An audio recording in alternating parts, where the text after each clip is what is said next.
I'd like now next to introduce Caryn Straker, who's a very experienced dietitian working in the care home sector for the past 12 years. She's currently at Nightingale Hammerson, 2 large London care homes.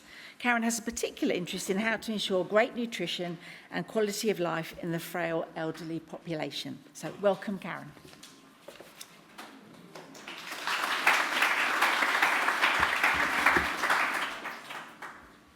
Good morning, everyone. So just to give you a very brief overview, so Nightingale Hammerson's 2 care homes. At the moment, we've got about 200 residents, and our age range on the lower side, a total outlier at 62 years of age, and on the upper end, our oldest resident is currently 107. Yeah.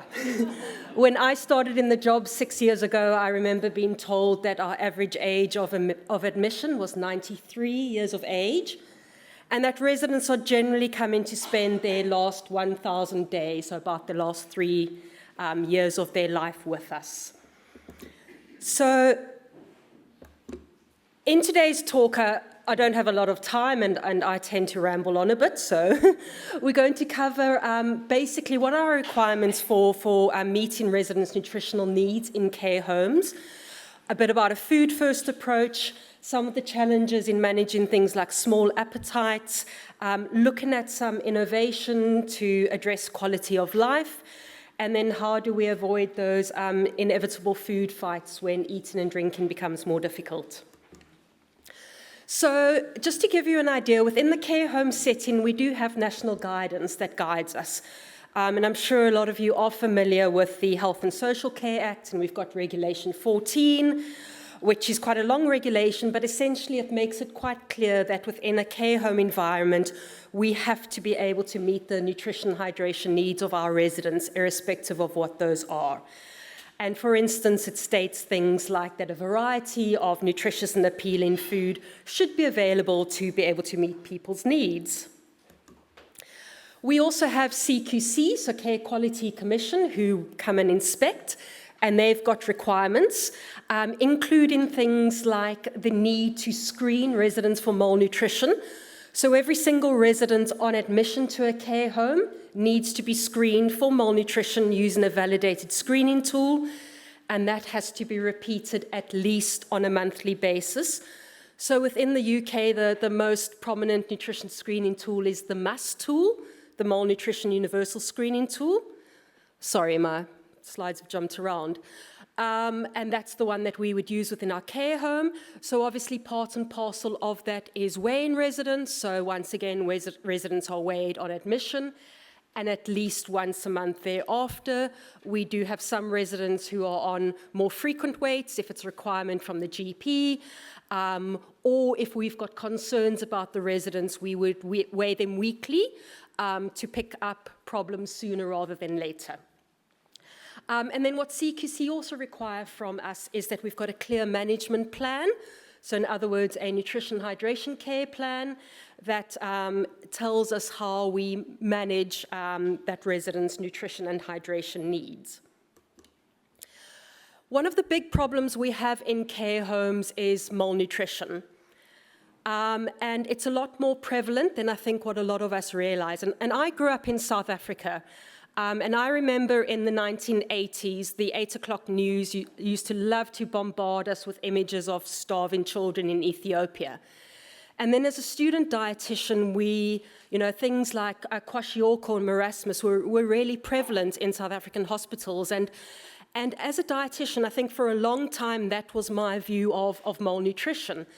And it was only really when I got into the care home industry about 10 years ago now, longer probably, that you start to realize, but actually malnutrition is not just kwashiorkor marasmus, and it's really prominent in older adults. And BayPen statistics from 2023 shows us that about 42% of care home residents are at risk of malnutrition, which is actually lower than people living in their own homes, people in hospitals or rehab settings, or in mental health units. But the risk is still there, and it's high. Together with that, sarcopenia is not something new, but we are understanding more and more about sarcopenia. and sarcopenia screening is becoming more and more prevalent. And for those of you who don't know, over the age of 40, we already start losing muscle mass, which is quite a sad statistic. So for our residents who are coming to us at the average age of 93, many of them will have already lost significant muscle mass and muscle strength. And we know that sarcopenia increases the risk of things like falls, functional decline, frailty, and can lead to things like hospitalization and obviously mortality. So our approach my approach as a dietitian within a care home is really trying to make sure that that resident has the best quality of life, supported by the best nutrition hydration that they can manage until the day that they take their last breath with us. I'm not the food police. It's their home. I want them to eat and drink what they want, as well as what they can for as long as what they can, because the reality is at some point, for most residents, there's going to be a decline in eating and drinking. So unless there's a very good medical reason for restricting or limiting or adapting, I want people to eat and drink and enjoy themselves. But obviously, we do need to look at where the resident is in their life journey. And for our residents who are maybe moved in and actually quite well and have maybe come to the care home because they just need a little bit of support, their goal may be to keep eating quite healthily, to try and maintain their quality of life. And obviously, we need to look at things like weight loss, risk of malnutrition, and address that if there are any concerns. And the same thing if someone has a chronic disease, which can be anything like, it could be dementia, which is very prominent in care homes. It could be heart failure. It could be chronic kidney disease. It could be COPD. They may still be quite well, and at that point in time, it's also important for us to try and make sure that they eat in a sensible, balanced diet as much as possible, meeting their requirements, and addressing any concerns that there may be, should the resident want to address it. At the end of the day, it's their home, they're in control, it's their life, and we're there not to dictate to them, but to support them. And as I say, really important to me that people enjoy their meal times and that eating and drinking is a good experience for them. But we know the reality is that the path isn't always that straightforward. We know as we get older, we may develop more and more chronic diseases which predispose us to things like malnutrition and sarcopenia. We know there are appetite and taste changes. You will often hear, and I'm sure it's not limited to the care home environment, you will often hear people saying, don't like the food, or the food tastes horrible, and you've just eaten the same roast lamb in the staff dining room and thought it was, the best thing since sliced bread. It's very often not the actual food, but it's things like taste changes that the resident is experiencing through the natural physiological changes of getting older, through things potentially like side effects of medication. But big barriers as well, things like dehydration. I don't know how many of you have had a day where you haven't managed to have enough to drink, probably most of us, because we're all busy during the workday, and at some point your mouth just feels really grim, okay? Nothing's going to taste particularly great until your mouth is rehydrated. And then things like oral care. Residents often struggle with oral care, particularly when they are maybe more resistant to it because they are living with dementia and may not always understand, why we're trying to support them to clean their teeth, etc., etc. And if your oral care is poor, your mouth's going to taste grim once again, and that's going to impact on things like how your food tastes. We know as people get older, as muscles weaken, together with neuromuscular diseases and degenerative diseases and dementia, that dysphagia becomes more prominent. So chewing and swallowing difficulties.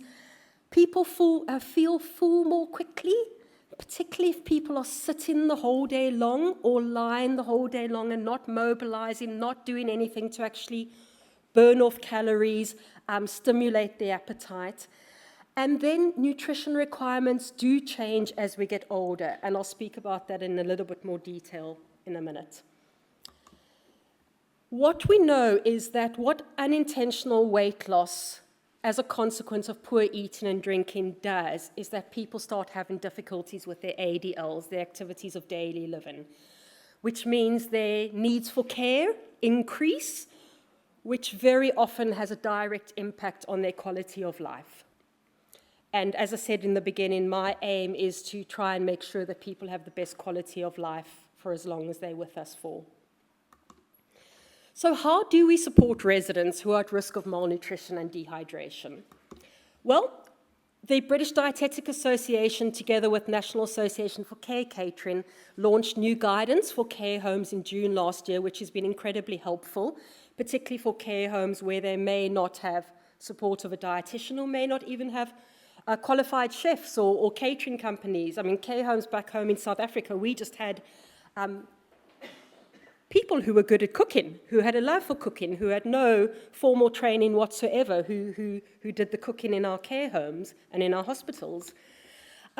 What they've highlighted for us is that the acknowledgement that nutrition requirements are different as we get older, and I think people forget that. And actually, I've got a resident who's a doctor who thinks I'm the biggest idiot out because I've said to her that you need to eat more protein, and she doesn't agree with me. Because where does she get her training and how does she know that? Requirements are higher for protein, okay? As well as for calcium, for folate and things like B12. So we can't be expecting to support our residents in care homes just with standard dietary advice that goes for you or I or anywhere else. We also have quite clear guidance on fluid requirements. So I know there's a lot of different advice out there, and people love to say, oh, have 6 to 8 glasses a day. That doesn't necessarily cut it, depending on the size of your glass, your cup. So the guidance at the moment for ladies is 1.6 litres, or about 3 pints a day. And for the men, 2 litres or 3.5 pints a day. And as you can see, teacups, mugs, pint glasses have all got very different amounts of fluid in them, so the 6 to 8 glasses doesn't quite cut it. So it is important to look at what people are drinking, what they're drinking from, to help make sure if they're meeting those requirements or not.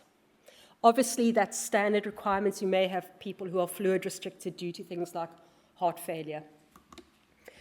And what the care home guidance also says to us is that our menus need to be able to meet our residents' requirements, both spectrums of the scale. The basic requirements for the person who doesn't have any real risk or any increased need, as well as meeting requirements for that person who's at risk of malnutrition or has increased needs.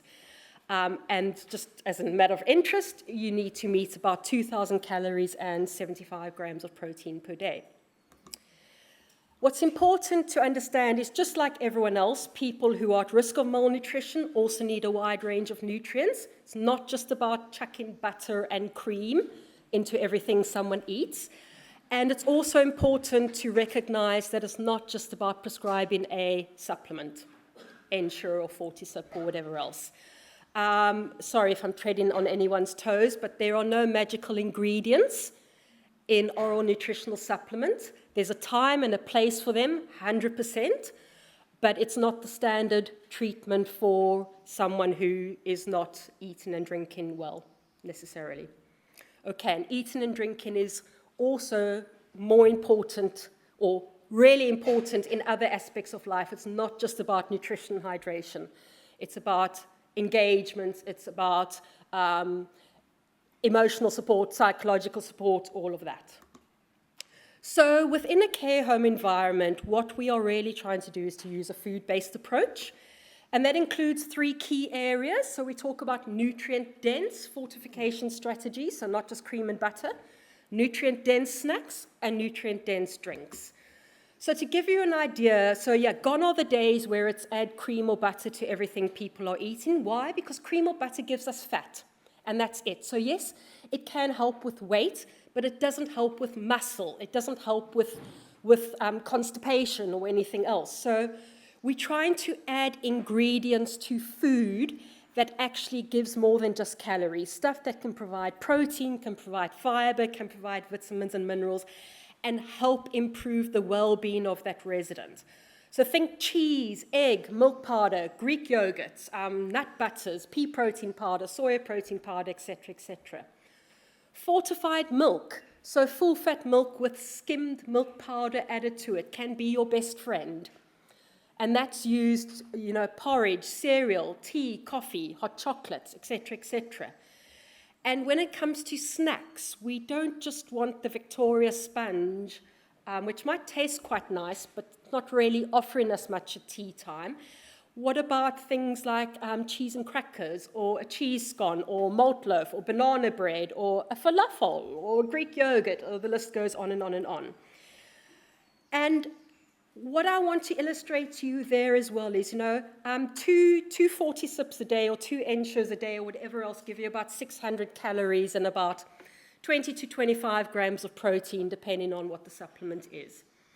1 latte-style coffee or 1 hot chocolate made with fortified milk can give you 400 calories. Okay. Fortified milk, Nesquik powder, skim milk powder, and cream can give you 300 calories and 17 grams of protein. So 2 of those homemade milkshakes a day give you the same as 2 prescribed supplements. Team members love to say to me, Caryn, please can we have a supplement now? They don't want to drink anything anymore. And I'll say to them, well, what's Nicola's favorite drink? Tea. She loves her tea. So is Nicola drinking her tea? No, Nicola's only taken a sip of it. So if Nicola's not drinking her tea, do you think Nicola's now going to drink 600 ml of a prescribed oral nutritional supplement that probably doesn't taste that great in any case? Okay. So just to give you an idea, how can we reach that sort of magical 500 calories to try and improve weight gain?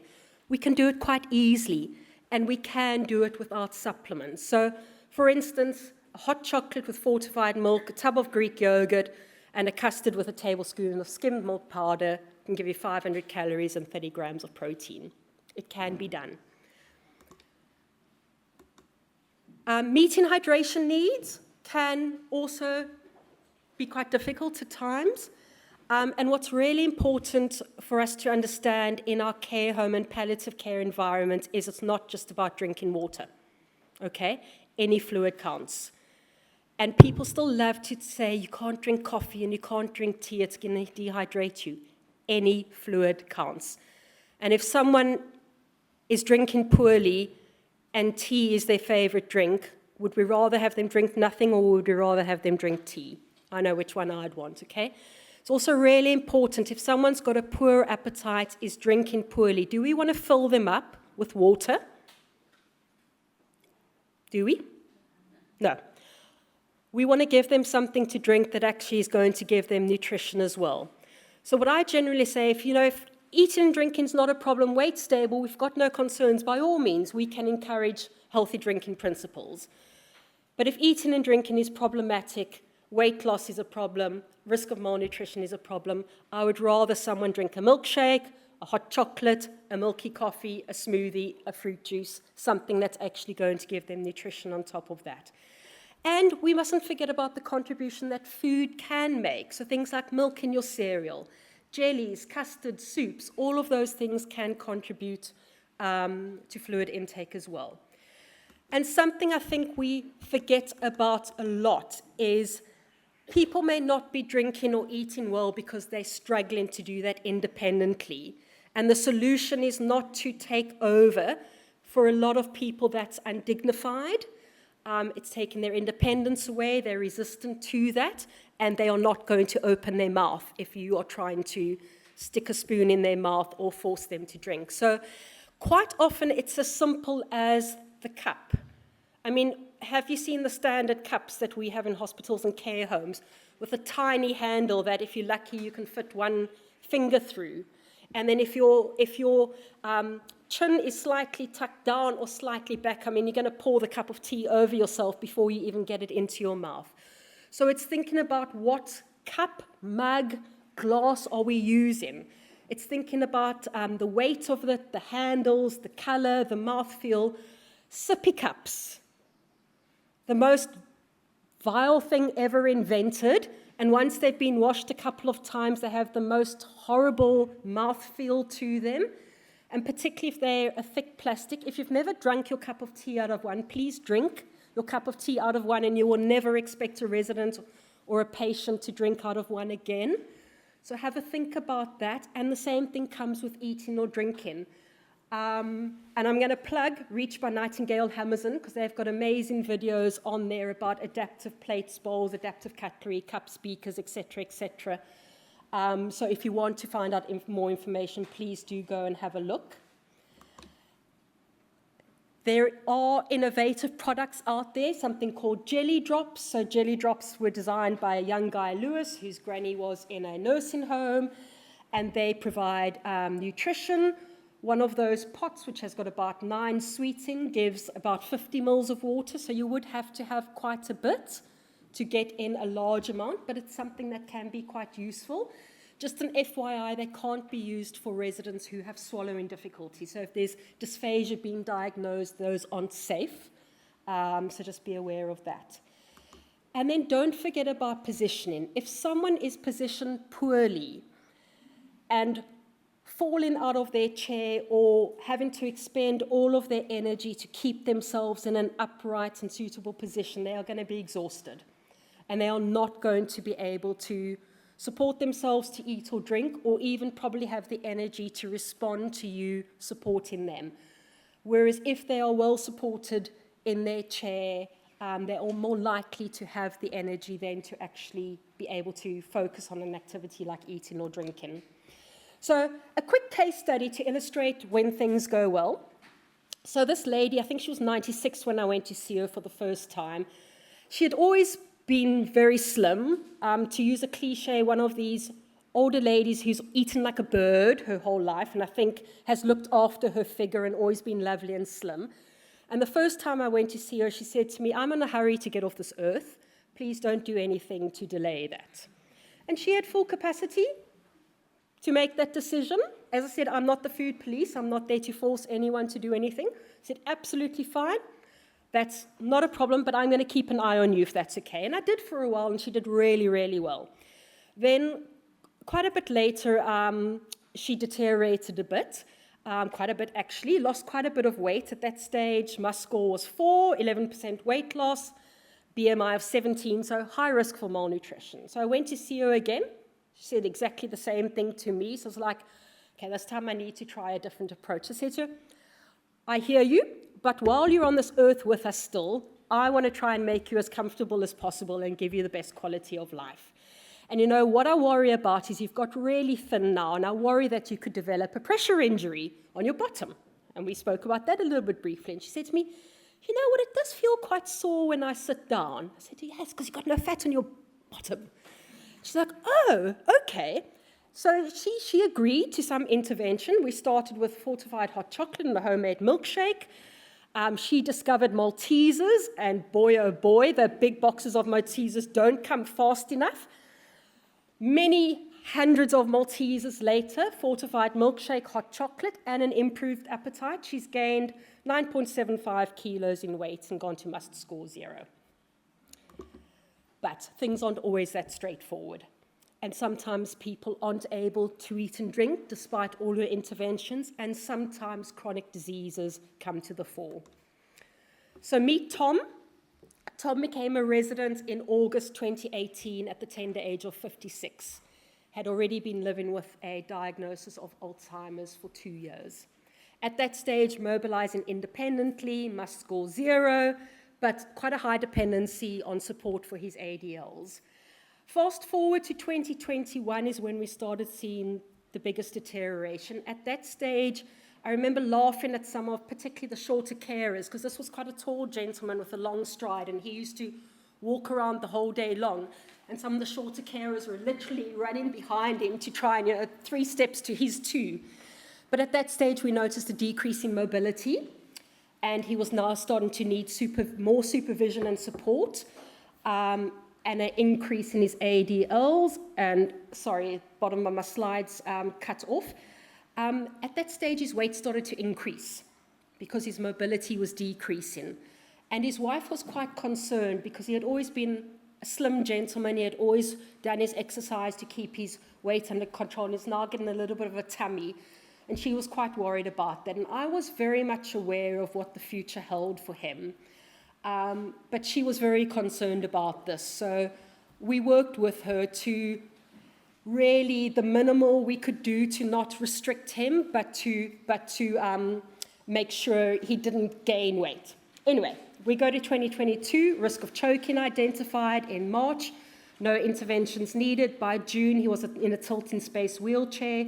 August, a full body hoist. October, risk for malnutrition identified, and it's cut off, but I think by November, referred to speech and language therapy and recommended IDSI level 5, minced and moist diet.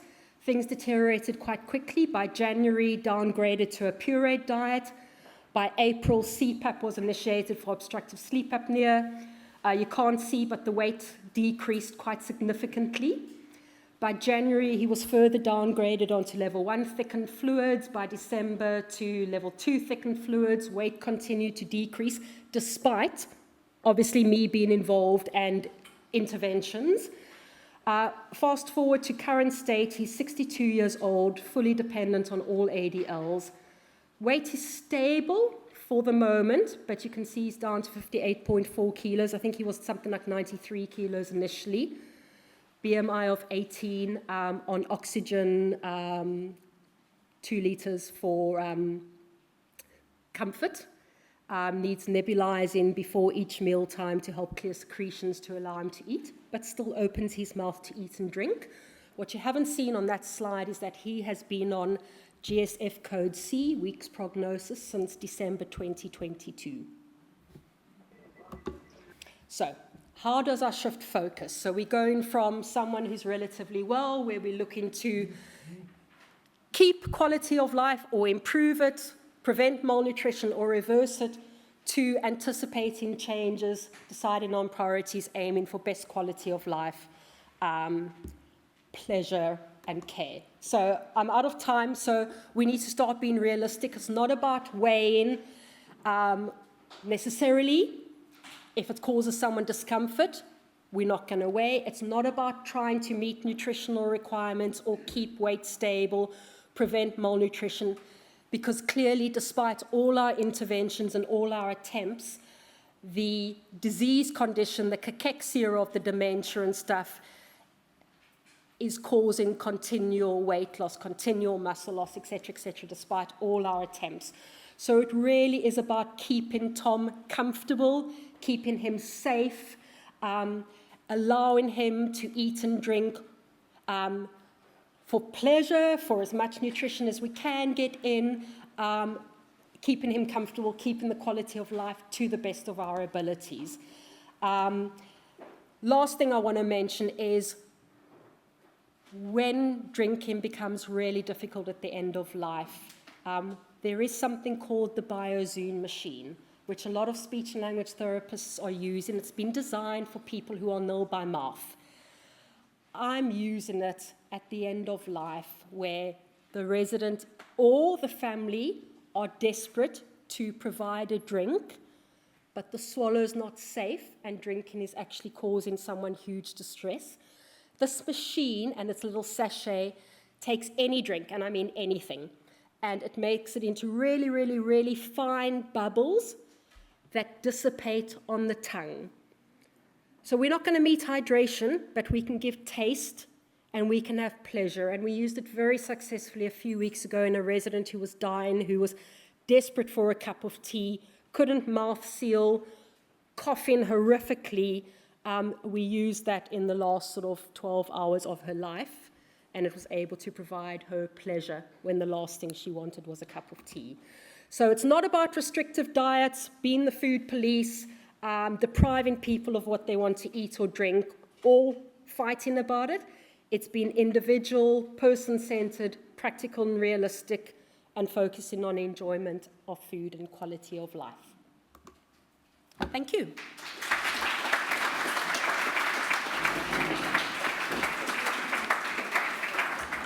Thank you very much, Caryn. I think that's given us all food for thought. So thank you very much. But we're now going to just, if I could get Dr. Mohammed and Caryn to come back up to the podium. And if there are any questions, we've got a few minutes. If anyone would like to put up their hand if they do have a question, and the mic will come round to you.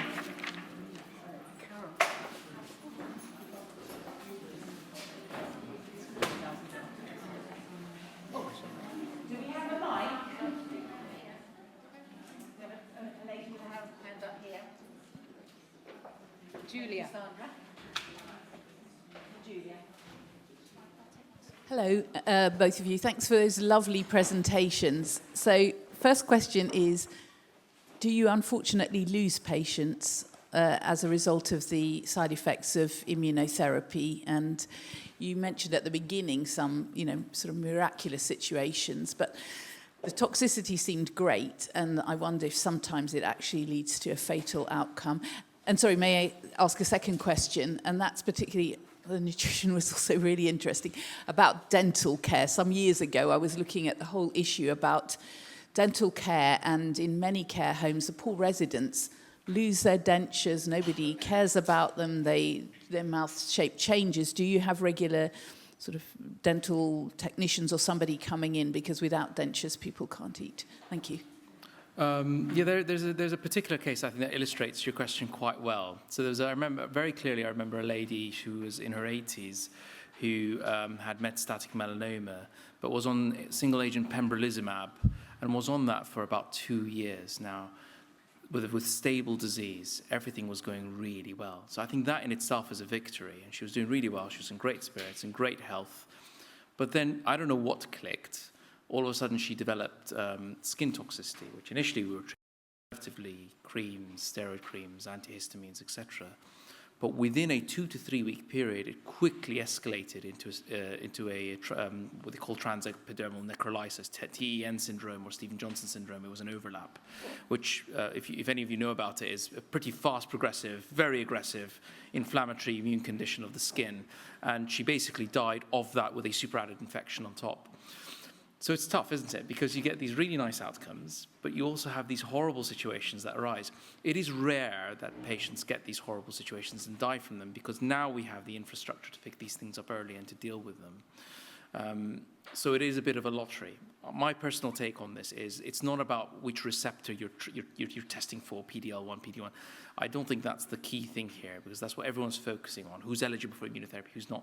What we should really be looking at is who's going to get the toxicity and who's not. And there is no test for that at the moment. That will radically change how we treat these patients. And it's going to take years before we figure that one out, because no one really understands why the immune system does what it does. Thanks. A very relevant question about dental treatments, and I think it's something, as a dietitian with my speech and language therapist, we often look in at that side of things, because sometimes the referral will come for a swallowing concern, but it's actually due to dentition and not being able to chew, that type of thing.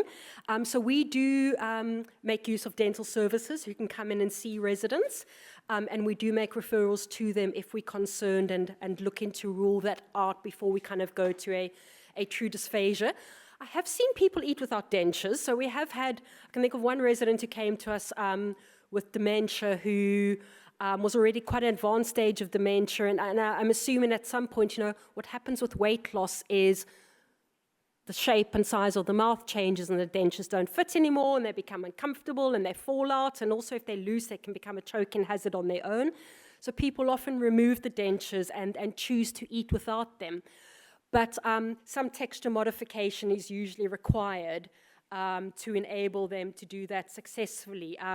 Equally so, I've got a resident who's got his own teeth, but they are so sparse and so wobbly that in itself is a major hazard to him. And though he's technically on a soft and bite-sized diet, he spends most of his meal playing around with the main course or picking bits out of his teeth. So we've actually downgraded him to a puree for the mains because of poor dentition, not because of his swallow. So dentition is a huge issue. Yeah. We have time for one more question. Given the price of the cost of immunotherapy, how do you decide on the suitability of the patient? Yeah, so I mean, I guess it depends how you look at this from an NHS perspective, but all our guidelines for what's allowed to be given and what not are first of all mediated by the NICE committee and the NICE guidelines, and the funding for that all comes not through them, obviously, but through what we call the CDF, which is the Cancer Drugs Fund. And that's mediated by government and what they are willing to fund. And that is very strictly, it's a very strict algorithm. So if you think you want to give a particular drug that requires quite a lot of funding, like the immunotherapy, it has to fit within specific criteria that are mandated by organizations like NICE. And essentially, the safest bet in the NHS to say is you can only give these drugs if there's been a big clinical trial showing good outcomes.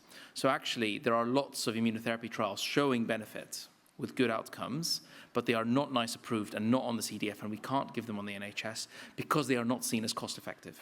So for example, they've done the analysis and they've found that actually this is way too expensive to give with no obvious maybe overall survival benefit, but maybe a progression-free survival benefit. But actually that's not worth it in terms of a cost-benefit ratio, and therefore we won't fund it. So you go to the private sector and they're giving it left, right, and centre. But in the NHS, for example, we're much more restricted, which is actually what I would recommend anyway. So I think that's probably the best approach. Yeah. There was a lady who had her hand up, Yeah. just for one more question. For a jobbing sort of palliative care physician, is there an easily accessible way to look at the relative toxicities?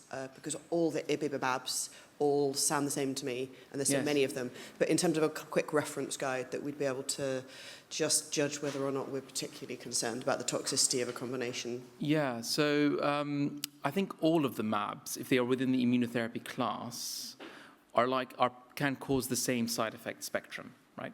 Some of them are more likely than others because it depends on what receptor they go. So the overwhelming majority of the ones that we listed and the ones that are used in clinical practice target either PD-1 or PD-L1, so they work the exact same way. They work on that immune break. There's one that targets CTLA-4, which is ipilimumab, which they usually use in combination therapy or sometimes on its own. That one is fairly toxic. It's only seen in melanoma or in renal, or maybe mesothelioma. My advice would be the ESMO guidelines. So if you just look at those, they're very good in terms of listing the ones and in order of prevalence. But to be honest with you, like I said, it is so random and it is so, you can't predict, unpredictable, that virtually any part of the body can be triggered with an inflammation due to immunotherapy. So my approach to that would be, don't think of it as, you're on this drug, therefore you're more likely to get this. No, they all cause some form of itis somewhere, with the most common being skin, thyroid, bowel, lung, and liver. Yeah, like heart, brain, things like much rarer, kidney, much, much rarer. You only see 1 or 2 of those every few years. The rest you see quite commonly. Yeah. Okay, thank you very much to Dr. Mohammed and to Caryn. And if you are around later, I'm sure people will have some questions for you in the break or at lunchtime. Thank you very much. I appreciate it. Thank you.